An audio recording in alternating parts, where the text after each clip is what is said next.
So when I get the darce, or when I go for the darce, sometimes I'm not able to get the full finish. You know, if I'm in the bottom or the top of side control and Corey gets this underhook right here, one of the first things I like to do is kind of keep the weight on him, but I grab the back of his head and I kind of walk back a little bit on my knees. At the same time that my right hand shoots through, if I can get the gable grip and make the vice grips, I'm gonna be able to probably get the darce. So what I can do is I can make him pay here a little bit, and then when the time is right, I can kind of switch by picking up his head and going all the way to the bicep, and then I can sprawl back on him, and I can get that classic darce finish, okay? But if for whatever reason I can't go through here and connect to the vice grip, usually the next option for me is pushing down the head and allowing this to backhand his neck. Because when I reach here, I'm gonna swivel around and I'm gonna put him in a side control.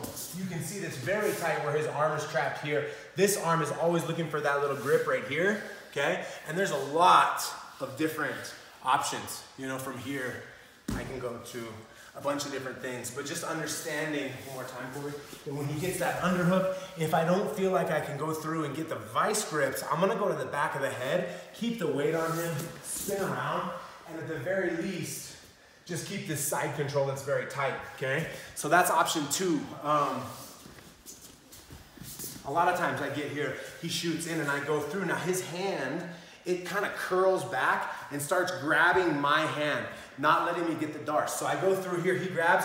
What I want to do is grab his own wrist. You see that? I tricked him and I met his hand on the way in. Now his elbow against my ribs, I can probably get the finish, you know? So that's a possibility, but more often than not, go ahead and do it again, Corey. I take this out and I just switch to a Kimura position where I might be able to switch and get a finish right here.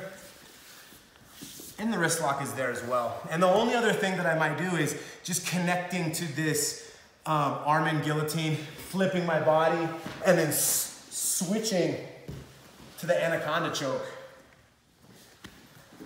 Those are usually the options that I go for when he's on the bottom and he gets an underhook on me. That's what I like to go for.